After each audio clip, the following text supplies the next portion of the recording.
people. Welcome to the Sweet Madness podcast, and I'm really happy to be back today with an old friend of mine who I've known for, I don't know, I'd say about maybe 10 plus years doing, theater, and I will let him introduce himself now. So, Hello, people. My name is Jonathan Palmiotti. I am he, him pronouns. I'm a host for a podcast called An Artist's Way of Healing. You may or you may not have heard of it. I've known Amanda for a very long time. Thank you very much for inviting me here today. It's really great being in this room and talking about art and theater. we did a little swap. We did a podcast. That's swap. it. Yeah, you were on mine, and now I'm here. I'm present, and I'm ready. Whatever you throw at me, let's do it. Okay. Yeah. The hard questions. Give them to me. So we met doing community theater. Yes. Do you remember what show was the first one we did together? I know it was at FSF Synagogue of Flushing, which is no longer, which now is Royal Star Theater, Community Theater, right? Yeah, we branched out and then. I don't exactly remember the actual show that we. Was it Gypsy?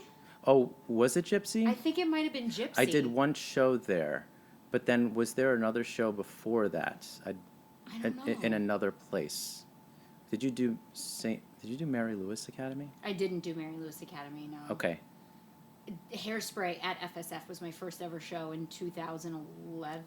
Okay, yes. So then maybe it was Gypsy. Okay, then it was Gypsy. Yay! Yeah. Okay. Yeah, there you go. Awesome. So so you studied theater in college? Is that what you did? So what I did so I went to a few universities. So originally what I did was I started at Queensborough Community College for my associate's degree. I did a double major in music and theater. Okay. There was no specific musical theater track at Queensborough Community College, and so I wasn't able to do that. Mm-hmm. But I wanted to do both music and theater so much because I am originally a piano player first before musical theater. And I did not know that. Yeah, and I started piano at the age of 11, and I was taught by my cousin, Chris, and I loved music. I was the type of child growing up where I was an introvert. I was not very social. I didn't have a lot of friends growing up. It was hard for me to make friends. I was bullied a lot. I was picked on. Music was kind of that almost escape for me to kind of just be myself and be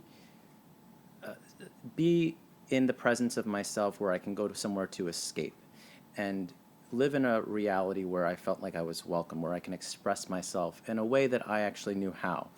I'm still not great at being a speaker, a public speaker. It kind of teeters the line in regards to why do I do theater if I'm not really a great public speaker. But the difference is you're living in a different world. You're living in a world where you are someone else for a change, and you're exploring that. Then ultimately, once I got into high school, in high school I actually did my first ever show, Bye Bye Birdie, in my sophomore year of high school. I originally thought I want to be, the film actor. Like every single kid growing up, they wanted to be a film star. They want to be on TV or in a movie, yeah. Right. Yeah. And then when I did the show for the first time, I was like, okay, you know what I'm going to do? This is going to be my starting place or whatever. And then ultimately, I started to realize, there are other people that are kind of just like me, in the sense where they're weird, they're fun, they can be themselves, and there's no judgment in a place like this. Where yes, there are people that make judgment of people, but it was almost in a way where I can act weird and quirky, and it'll just be fine because everybody is that, and that's how people open up and express their characters or do whatever or make friends or however. So, I started to realize oh wow, maybe it's not just about film for me. It's more about the escape, and that's and the community and how I can really just be vulnerable in my own way, I guess is the word. Yeah. It's a freedom. Yeah. It's a freedom that we don't really get in the real world. Um, I had a director in high school who used to say, "You're theater kids. You're in the land of misfit toys." Yeah. Like that's, but the land of misfit toys is so beautiful because everybody is accepting of everybody's differences, and that's a big. I know that's a big um, message for me, especially what I do with my children's book. Within the dance world alone, it's like a whole different level of judgment and expectations. But in the theater, I also feel like this is part of your mission with your podcast. Yeah, I'm gonna get into Yeah. that actually Yeah. though. But essentially, so after that, that was actually part of school. That was when I was going to Holy Cross High School as a sophomore, and that was like my first experience in theater. Then I was like, oh wow, this is something I really like doing. So then I had a friend who was actually on my podcast, Andrew Lai. He's like, oh, I know of, Andrew. yeah. And he's like, oh, we've been friends since high school. I met him in high school. He's a year older than me. And I said, like, listen, Andrew, I really like this. This is like something that's really fun. Maybe I can actually continue this. And then he referred me to another community theater group. I'm not sure whether or not they're still active, but the Andrean Players. I did my first ever community theater production in the production of Fiddler on the Roof. And when I did that, that was a different experience, and more of an experience that I can even grow and like open up even more, because not only there were people that were my age, but it was also people that were adults and like people that were like, they had all different types of experience in the theater, and like, I learned so much from that experience. And from then on, I was like, oh my God, I really enjoy this. So like from year after year, and for like a couple of years, I continued to do theater at the Andrean Players, and it almost felt like a home. And, I really enjoyed that home feeling. And I think right then and there is when I actually started to like say, okay, maybe this is something that I'm possibly looking at professionally. Then, fast forward, I go to college for music and theater, did all that whole thing. Fast forward through Queensborough Community College, I ended up going to my BFA in musical theater performance, and that was really that really kind of hit home in regards to the real life of doing theater. And obviously we could probably go into this if you want or not. It's up to you. But that was actually the point in my life where I felt legit like I was doing all the things in regards to that was doing so much like work, and I was taking 23 credits, and this is actually one of the things I prepared in regards to what you asked me to prepare for this. And this was a very emotional, really hard time, because I was taking 23 credits every single semester. I was doing a show. I worked weekends at a gym to basically have some income for myself. I was going to school starting from 8 a.m. in the morning all the way until sometimes 2, 3 in the morning, just doing, taking classes, going to rehearsal, and then just rehearsing for like the next day for class. And it was just so much to the point where in my final year, I had a mental breakdown in front of my teacher. And I literally, it happened after a point where I presented something in class, and it was not good. And the teachers at the school that I went to, they were very, very tough. And, they made it known that, like, listen, this is like a serious thing if you're going to get into it. Yeah. It's a lot of work. Not a lot of, like, people who don't do theater, they don't realize how much discipline it takes. Yeah.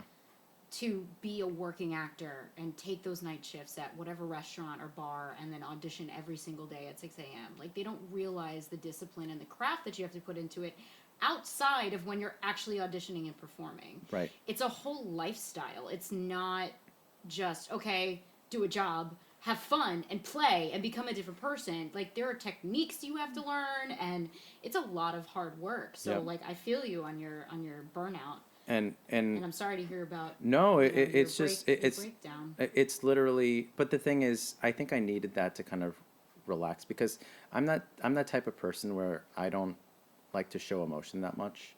I'm very much stuck inside. Everything's internal for me, and like I don't like to show emotion. I don't like to. I'm not usually someone that cries a lot, but legit, like something came over me to the point where it just kind of started coming out, and I was like, I'm so exhausted. I'm so overworked that it just happened. And then, I guess I kind of needed that to move forward and kind of just take a step and breathe.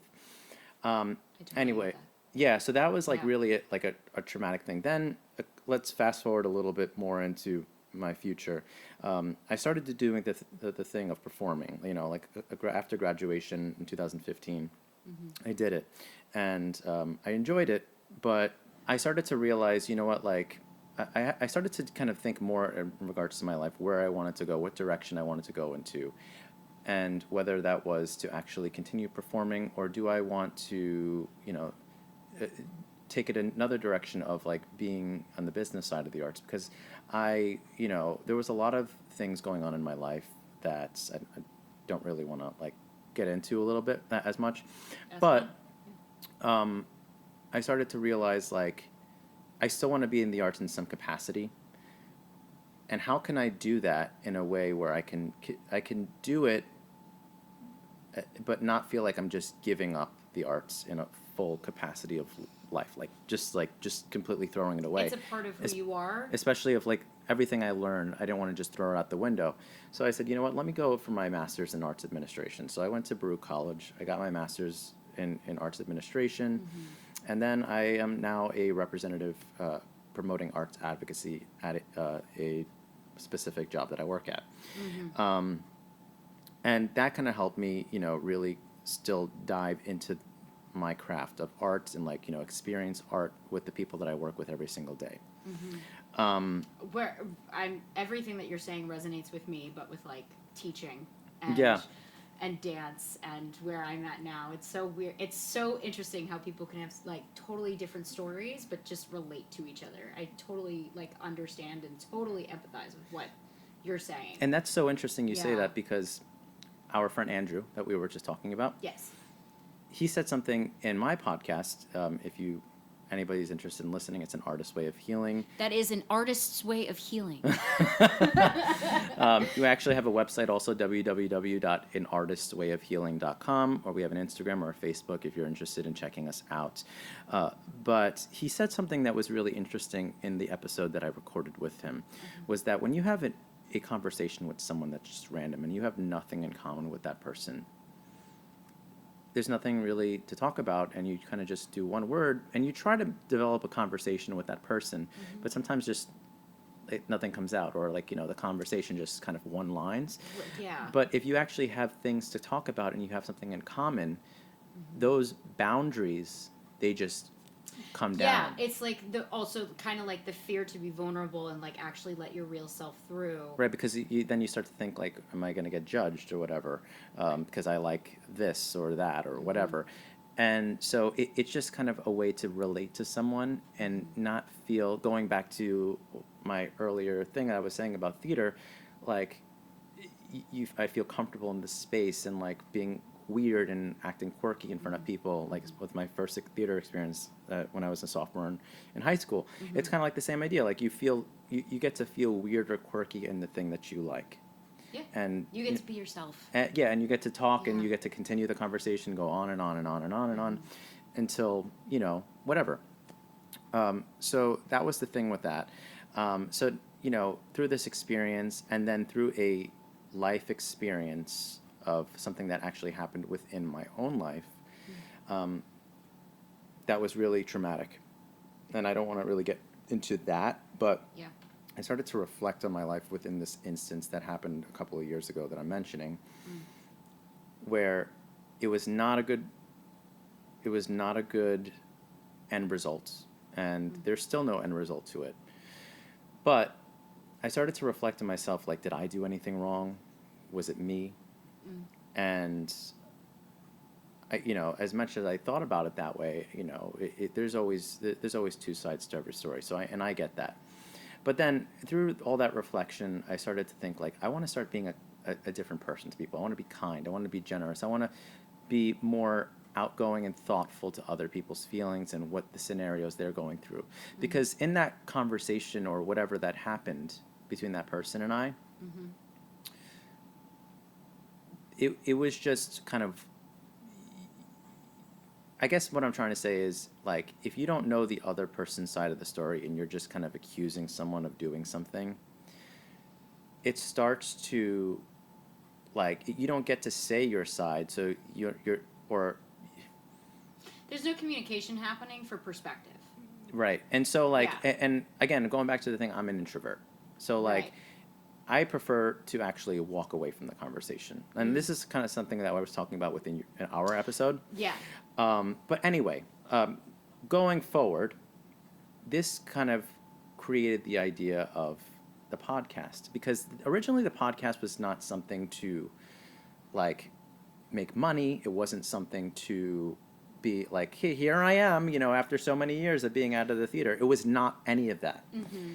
The real reason was because I wanted to spread a message to be kind, to encourage people to be kind, and to tell people that every single person in this world matters. They may not be telling you exactly up to your face, like, what you did wrong or what you said, or how to react or whatever it is. But you always want to think about their side of the story, and think about you're not the only one that's having specific situations in their life, and you don't know what those situations are. And so that kind of gave me the idea to think about, like, no matter what situation you're in, even if someone is, they're not your favorite person or whatever, you don't know what's going through. And so that Right. kind of developed the whole an artist's way of healing thing. Now it's kind of like, so now that we have part 1 released and part 2 and 3 are coming in 2025, I started to kind of, like, think about, like, what the future of an artist's way of healing is. And I have really many things planned for an artist's way of healing, but I don't really want to go into it now, because it's No, going to be don't. Don't. But it kind of, like, started making me think, like, yeah, this started as this one mission to kind of spread the message. But then I started to realize, like, this could be something that can just go in many different directions. And Just that's like- where we are now. Yeah, just like kind of like our episode, I talk about change a lot. Everything morphs, and everything sort of, like, kind of morphs into what it can become and what it ultimately will become. And it's just like with the Sweet Madness podcast too. Like, I have so many things that I, like, want to incorporate in there, and everything has layers, and it goes back to people, right? And people have layers, and from what I'm gathering is, yes, spread kindness, which is great. You don't know everybody's side of the story. You don't know what everybody's going through. Even if you're with a partner, you cannot read their mind, right? So why are we getting so worked up about things we don't like in other people? And also, if we feel like we're being mistreated, maybe just communicate, but also keep in mind the perspective of we don't know, so maybe there's a part of us that cannot take everything personally. Right. Because what it comes down to is, it's not personal in terms of, it's personal to the other person. It's not personal to you. They're not purposely doing this unless they are, unless they make the choice to be malicious, to do a certain thing to you. But most things, like 99% of the time, if a person acts a certain way, it's not personal to you. It's what's going on inside them. In a separate conversation And- that had, Right, yeah. And it's like, or whatever is going on in their yeah, life. whatever's going on with their life, and if and your work is to try to not take that personally. Yeah. I always think about, though, the fact that words are very powerful. Yes. It's a very powerful thing. And a lot of people, my wife always says, like, be careful what you say. Like, if we're, like, having an argument or whatever, like, she's like, be careful what you say, because you can't take those words back. Right. So There's also a flip side to that, So- what you say, you're not responsible for triggering the other person. The other person is responsible for managing their triggers because they're Yeah. going through their own Oh, what I pattern. mean is, though, like, Yeah.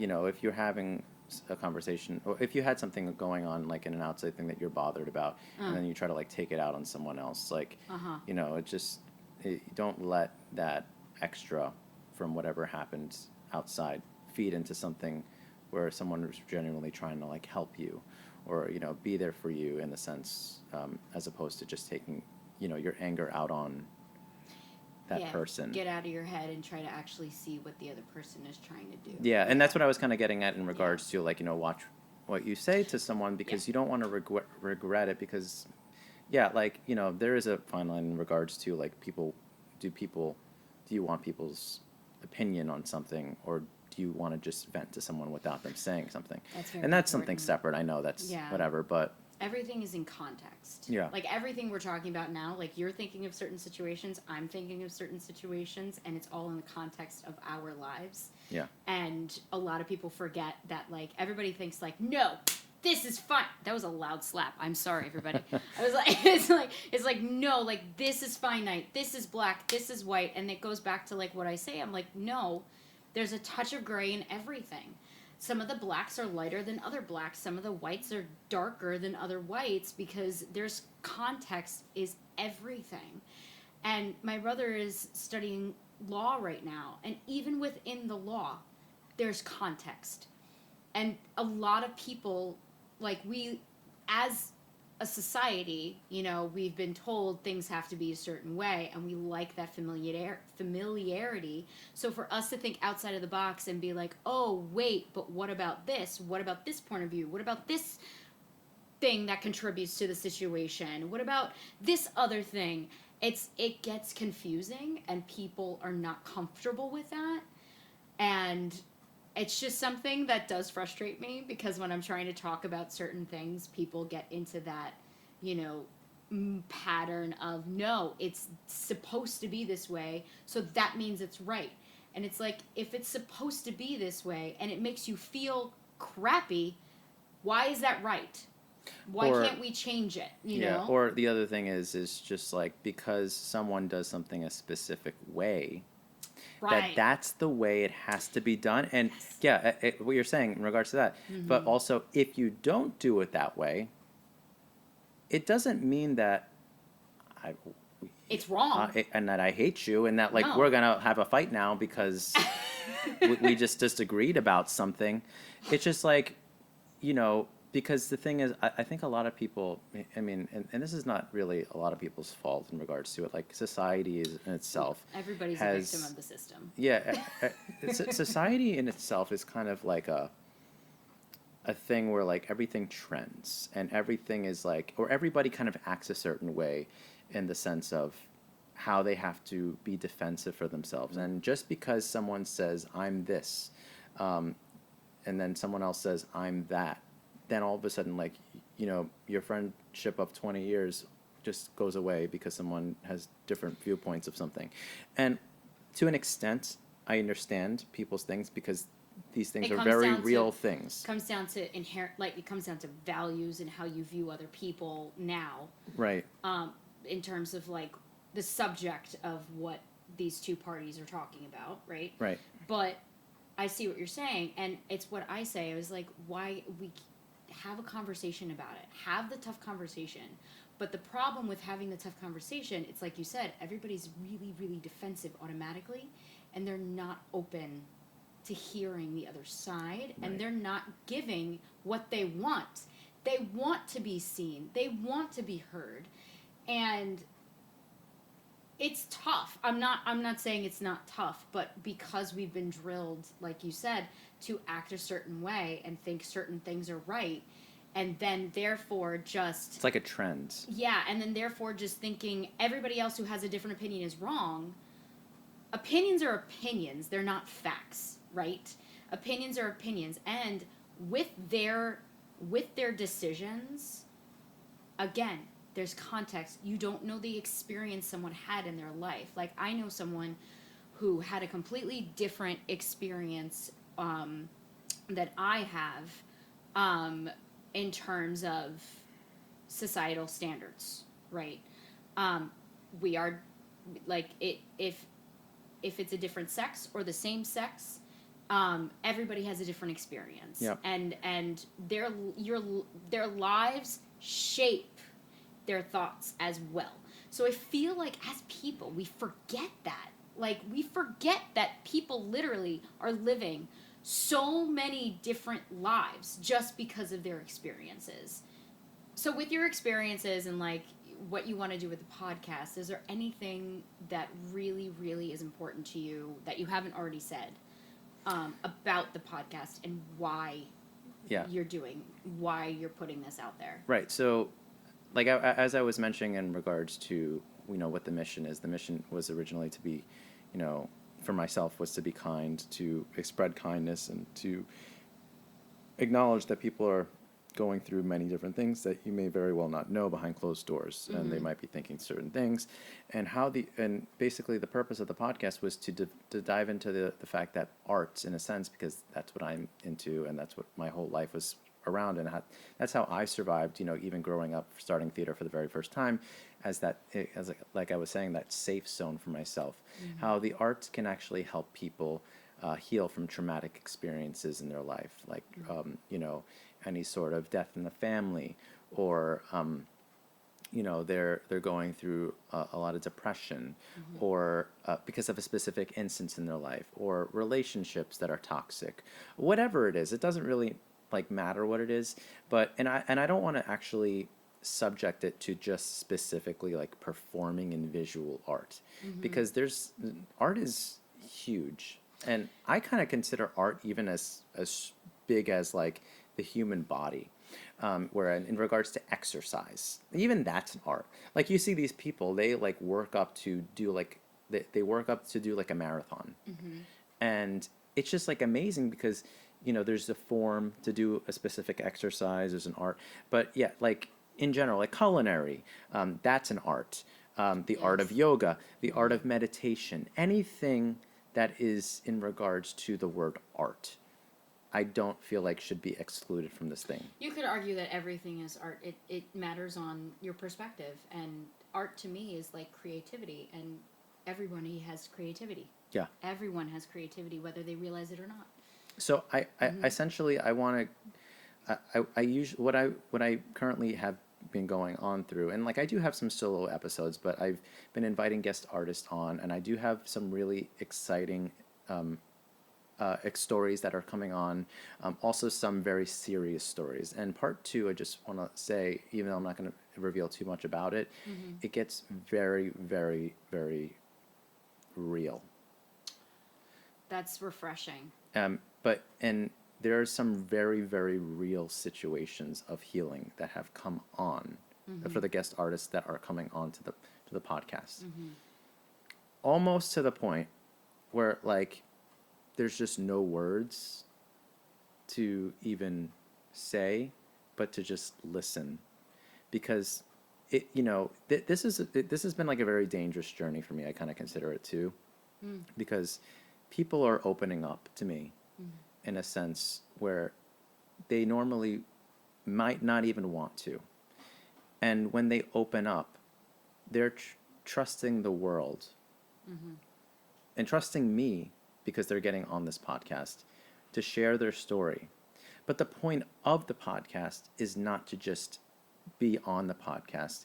The point of the podcast is so you can tell your story, so that people are currently struggling can relate to those instances And feel. and feel like, okay, you know what?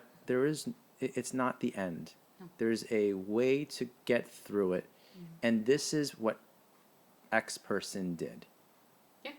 It's to make them feel less alone, or a stepping stone to what their next step is. Yeah. And I always try to Yeah. like say, do you want me to say like your, not only your credentials, but like your not contact info, but like your website or whatever. Yeah.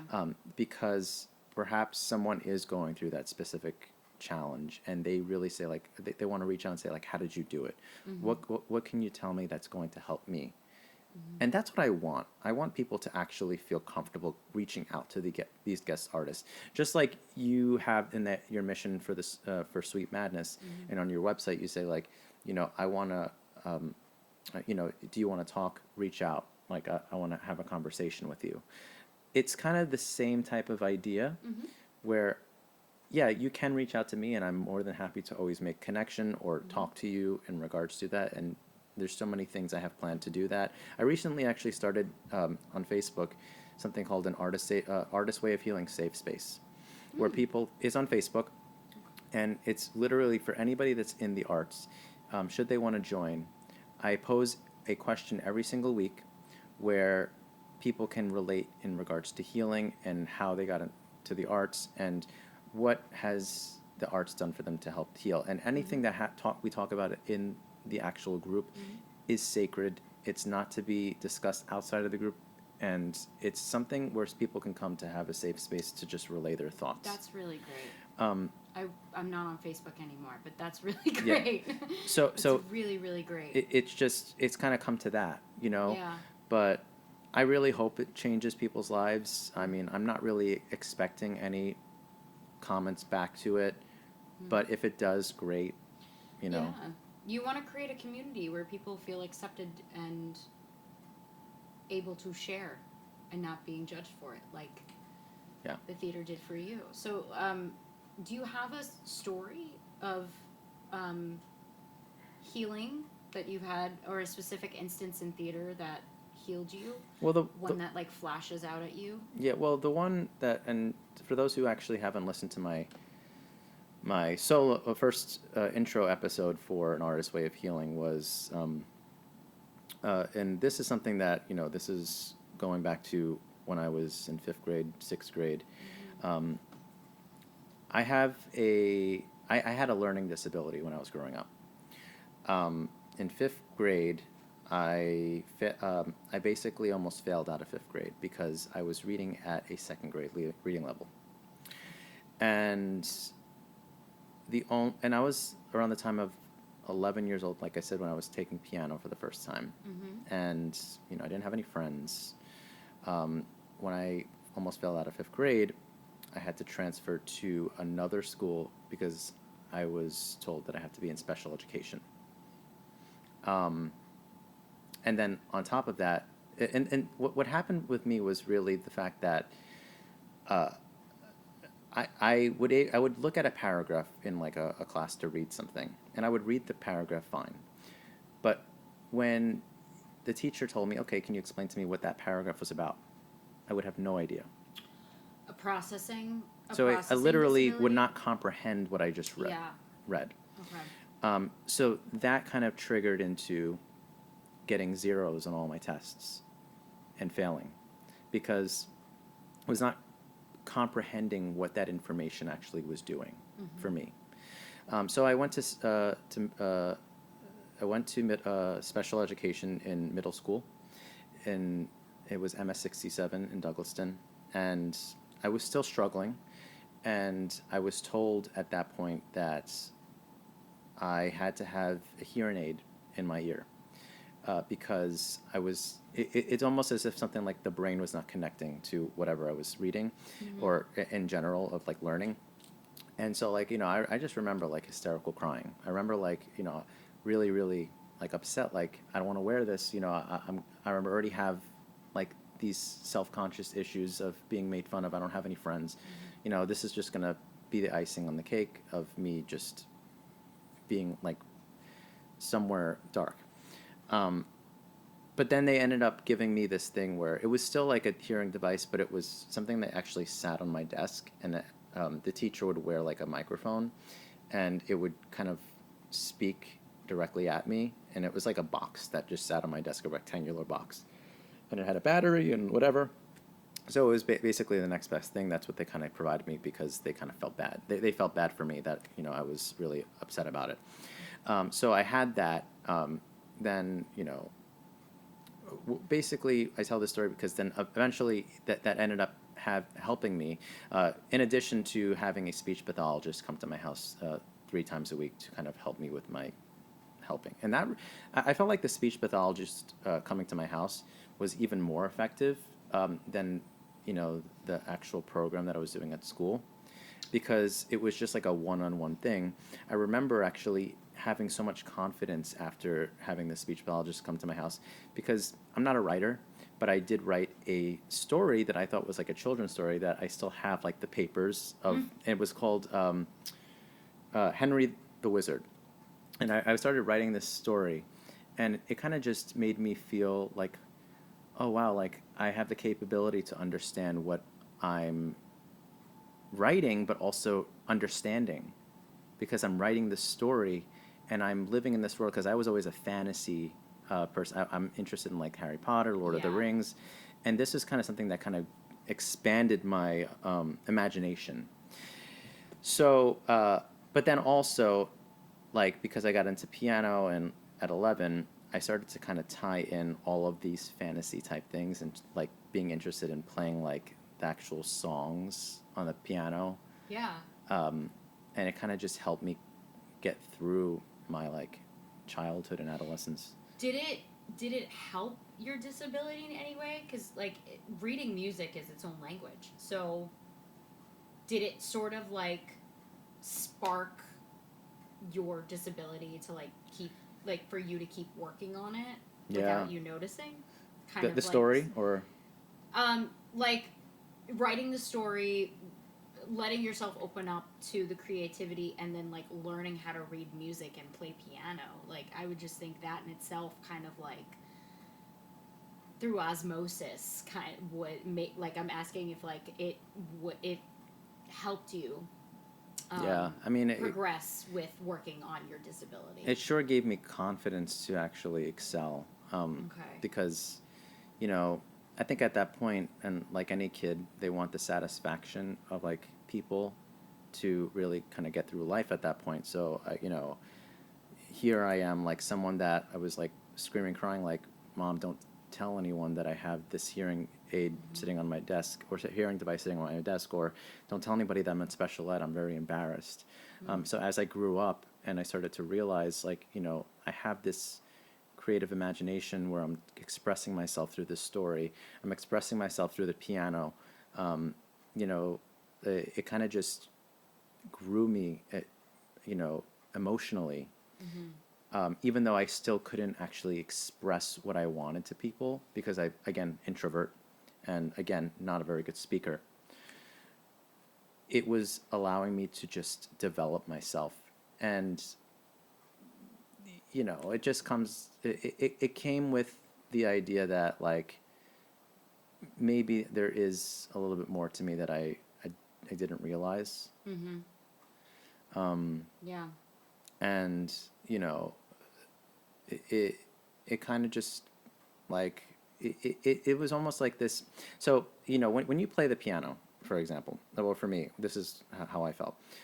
You know, if I was not able to talk to that childhood crush, or I did something that was very, like, I was very upset, I was able to kind of just use the music to kind of like grow in a sense where, like, I felt like that's how I was able to express exactly how I was feeling, whether that be like pounding on the keyboard and just playing something random. So I guess the point I'm trying to make is that it just developed me in the way that I can just express emotionally and take out some sort of frustration or emotion in a different way, because I was not able to hold a conversation with someone. Yeah. You know? That's, yeah, absolutely. Thank you for sharing that with me, Jonathan.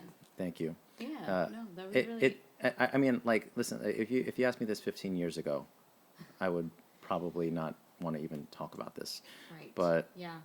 you know, you start to realize, you know, I have a 1-year-old now. Well, two. Oh my gosh, no, he's going to be 2 tomorrow. I'm sorry. He will be too when this episode airs.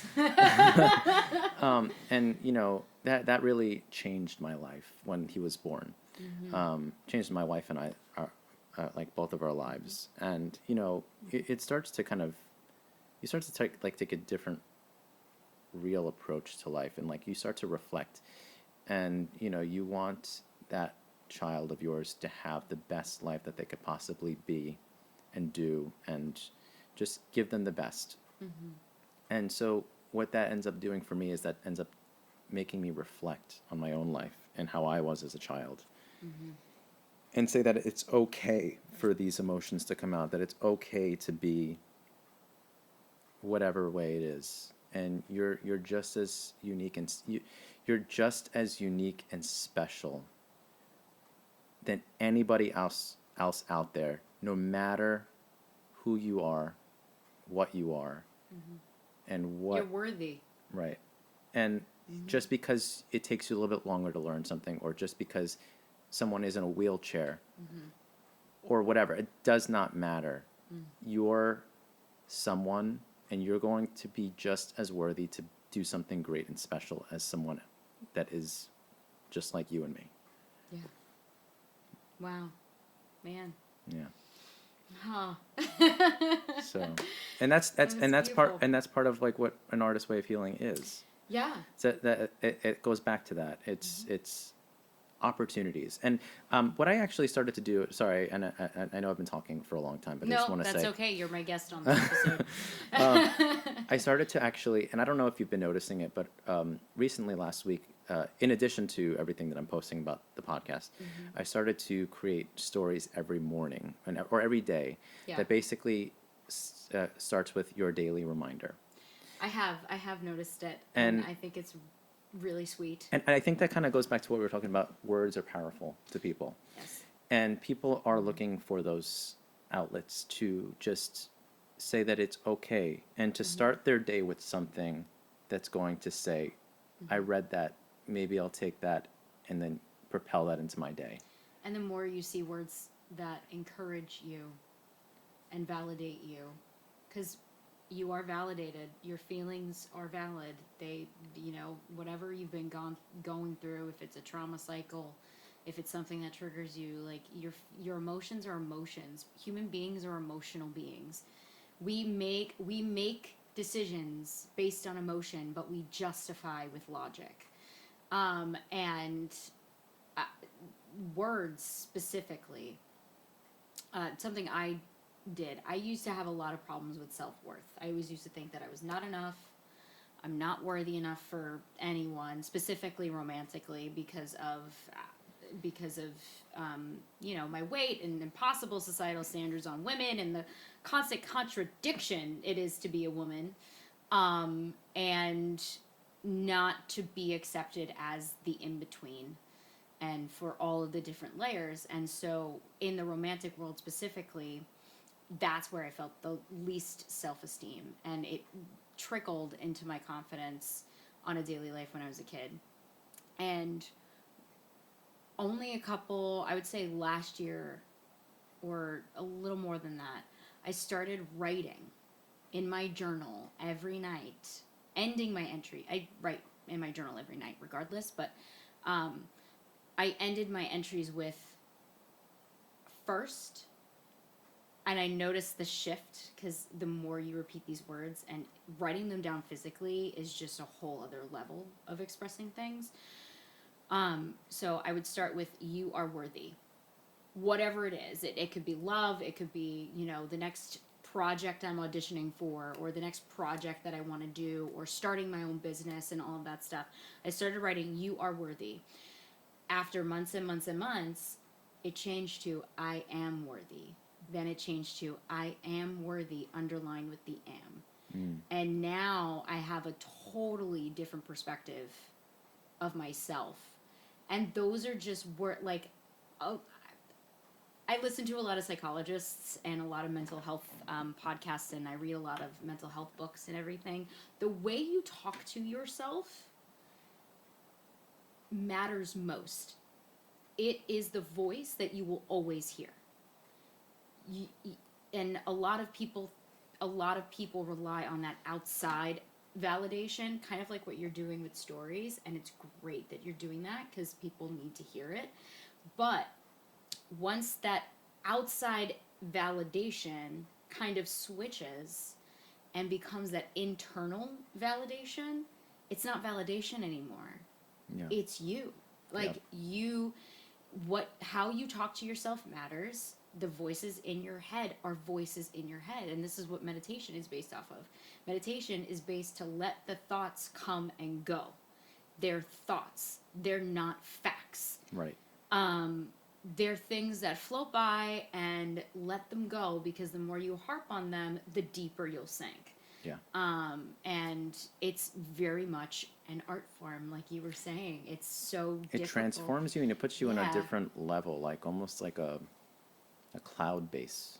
Yeah, it's very spiritual. I'm a very spiritual person, and I do meditate as often as I can. My morning routine has changed a little bit over the last year or so. It's been a tough year. A lot of outside things out of my control. Yeah. And a lot of my goal with the past year was being okay with not being in control. Yeah.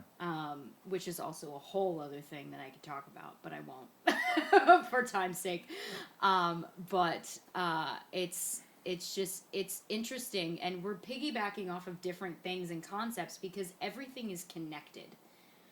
And a lot of people don't realize that. Everything is connected, and whether you're spiritual or, faith-based, there is something that you can go to, like your podcast, the Sweet Madness podcast, any kind of, books or anything, to find what you're looking for and Right. to help you. It doesn't have to be just one thing. It can be everything. There's different outlets for people to Yes. just go to. And it's And about that's actually finding what is good for you. right. That's another thing that I actually I start to talk a little bit about in my next solo episode, which will be airing for part 2. And I'm not going to get too much into it because I want people to listen to it. I'm hoping people listen to it, but ultimately, like everybody, it doesn't matter like you're artist or not. Let's take the equation like performing or artist out of it. Everybody's going through a tough time in some capacity or at some point in their life. And that healing may not necessarily be the arts. It may not. No. And that's okay. Yeah. Some people like to go to wrestling. I know, yeah. Well, I mean, that's theater. That's art too. But see, It's all staged. right? No, but like, or I don't know, like go to the Grand Canyon. Let's just be out there. Nature is a huge outlet for people. Right. Yeah. But yeah, that's how it ties to art. I know. Because it's like scenery and like picture. Yeah. But anyway, it doesn't matter. But like golfing, okay, like or something like sports related, like going to work out at the gym. There is so many different ways to find healing, and it doesn't have to tie directly to the arts. Yeah, like the arts. I guess that the reason why people think about like the arts, or I think about the arts, is because when a lot of people go see an art thing, like the museum, like the MoMA, or like a show, they're escaping from whatever they're going through, and they're seeing another picture of life and how they're basically seeing something so that they can feel better about their own life, or maybe not feel better, but like also reflect about It's what. a mirror. Yeah. It's a mirror. So, and that goes back to relating and reflecting and like saying, oh, And I could relate to perspective. that story. Yeah. And that's how someone heals. And that's going back to an artist's way of healing, Yeah. Yeah. There's a book that I really love, and it basically talks about creativity and how it's all interpretation. Because everybody perceives everything differently, and also, especially with art, and especially if it's a visual art or a film. I mean, I can think of like 3 movies off the top of my head that I know what their message is. I know what the artist's intention was with the film, but there are people who have totally different perceptions of it, and I have my own different perceptions of specific parts of films, parts of the films as well, because everybody looks at stuff differently. Yeah. And They do. it's beautiful. But if there is a purpose for it and to convey a certain message, it can be very, very frustrating. But I won't go into that. But it's just, it's beautiful that it can be any. It's up for interpretation. Yeah, it And really is. yeah, that's what modern poetry is too. Like, Oh yeah, because if yeah, you actually read a poem, people, well, yeah, it's kind of like, okay, poem, or look at a painting on a wall, and or like that's abstract, for example. right. It's like, oh, it kind of looks like this, or you kind of see this story, but then someone's like, oh, I see this story. And half the time, the artist is like, "Oh, I didn't even realize that." You know. Oh, I wrote a play based off the instance that I was referring to earlier that I don't want to get into, Uh-huh. and but it was kind of like that too. Like I was going through with my actors about like the underlying story about like how the actual characters are and what their personalities are, and then one of my actors was like, I forgot what he said, but he's like, well, what about this? And it kind of just like said, oh, I never thought about it that way. Yeah. It was with the boat. Yeah, I was gonna ask you. Is it? Yeah. And I was like, it was with Matt DeSiena actually. Yeah. As my Shout out to Matt. Hi, Matt. yeah. So and I was like, oh, it was regarding like a monologue that he was talking about, and I just can't remember. But anyway, it just it made me think about the story in a different way, and like, oh wow, like yeah, that's true, and I can't for the life of me remember exactly what he said, but it's just the fact of that people think of the point I'm trying to make is people think about things and realize things in a different way. Every single person that reads something or sees something. Yeah. Yeah. Yeah, absolutely. Yeah, I have a similar experience. A play that was in the Queen's Play Festival in 2023. I wrote very specifically, but my actor, one of my actors, also brought up like, oh, what about, am I XYZ? And I was like, whoa, that's a whole different level. Yes, let's go with it. Let's try it. And it's just that willingness to try that I love Right. about me. I really do, especially when it comes to directing and when it comes to stories and art, because Right. that is creativity alive. Yeah. It's a discussion. It's not it's not black or white or even a certain Whatever, shade yeah. of gray. It is the process of creating and discussing and making it something as extravagant as it could be. It's elevating it, you Right. know? And I find that so important, especially when I direct. I work with my actors. Yes, I have a certain vision, but I always, always, always am like, if you want to try something, do it. If I hate it, I'll let you know. Right. If it doesn't fit the vision, I'll let you know. But if it's veered off the path from the vision, but still fits the overall bigger picture of the production, why the heck not? Why not? Why not? You know, Just- you never know what you can discover, and it comes down to curiosity, like, Because and then they're discovery. exploring their art and Yeah. they're being and it's actually really interesting how important that is, because I did a production of Rent at CW Long Island University Post, and the director I was working with Yeah. was so set in this. I kind of thought about it as like a small vision. I guess that's as a director. This is what my thing, and He was very specific. yeah, Okay. and I played Benny in the show. Oh wow! See, you learn something new every day. Yeah, That's but cool. it was very popular with everyone. The show itself, Right. not specifically me, because it was sold out every night, and like legit they had to add performances, I think, because there was not enough whatever.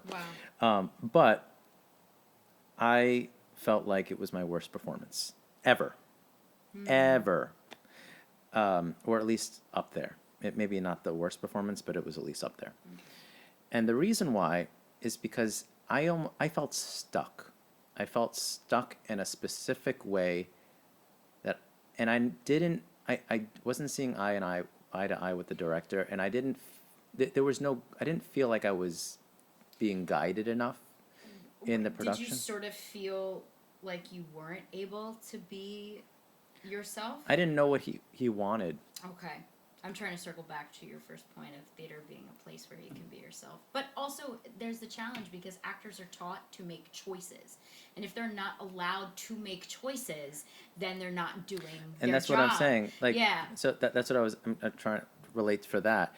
Like, I didn't know how to do it because every single acting choice I made, it was not to what he wanted. Okay. So I felt stuck, and to that I felt like it was a poor performance. But then again, you kind of reflect on it and you go through. Not to say that there's anything wrong and that he's a bad director, but was it a director for me? No. No. Because and as an actor and a performer, you're going to get directors that you work well with and directors you don't work well. I know. Yeah. I have directors I do not work well with. And it really stinks because, like, for me, I want it to be the best it can be. And, like, I'm a very collaborative person. So I really try. Yeah. But at the end, like, when you reflect on experiences, it's just like, no, I can't work with this person because of X, Y, Z, and you have your reasons. And that's okay. Yeah.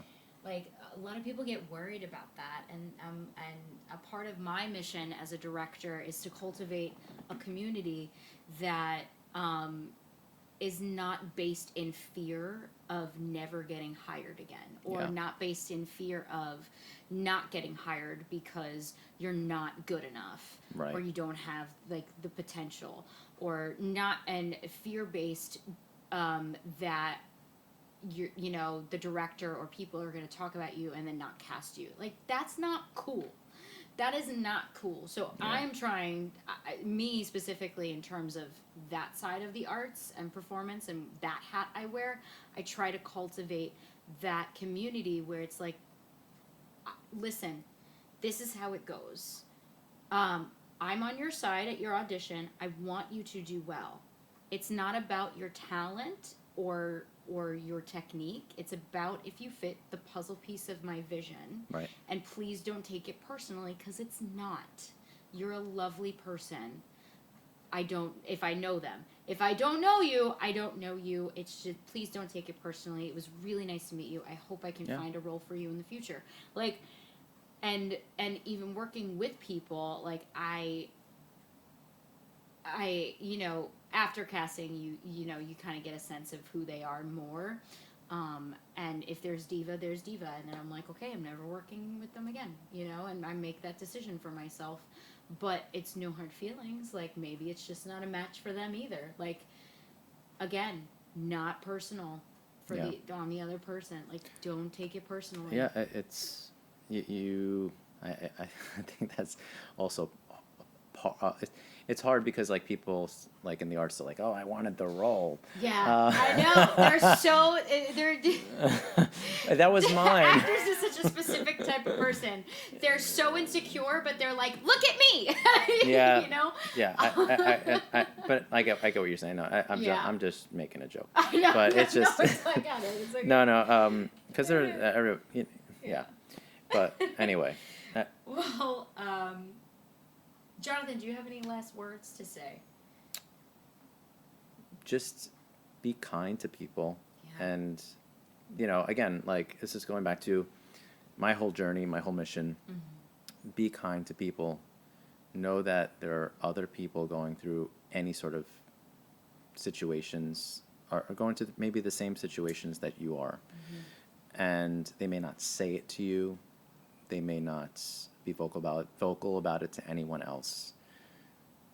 But, know that there's always ways to be inclusive to people. Don't think about the outside book as the whole text of that person. Give people a chance. They may not be something on the outside when you first meet them, but they might be so much more on the inside. That's really beautiful. Yeah. And also, check out An Artist's Way of Healing. Again, www.anartistwayofhealing.com. I don't want to advertise myself on someone else's podcast, but No, I you just gotta. we were Please just do. talking about like everything that kind of this podcast goes so hand in hand with what I do, Mm-hmm. and if if I can just affect one person, Yeah. like I just want to do it. That's what I always say.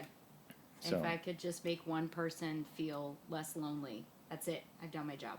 yeah, Yeah. and if you have an idea, I just want to say also, if you have an idea or if you have a passion for something, never, ever, ever, ever, ever, ever, ever let someone else tell you that you should not do it. Yeah. Do it. It's a part of you, whether Be you realize it or not. be you. Mm-hmm. Do you. See whatever it is. And if it fails, whatever. You tried. You Like, actually. There's more regret in not trying. yeah, Yeah. who cares? Mm-hmm. Like, if my life or someone else's life is that much important to you, then wouldn't you want that person to succeed and be something more? Because then that kind of goes in hand of you want them, if they're that close to you, you want to see something great from them. Don't feel like just because someone has something that is more than what you have, that's okay. And from what someone actually told me, if you listen to the podcast episode with Jet Tolentino, who's a Broadway producer, commercial producer, he said that just because someone has 3 Tonys and a Grammy, or they have 1,000 Tonys, or they're constantly getting booked jobs, that's their path.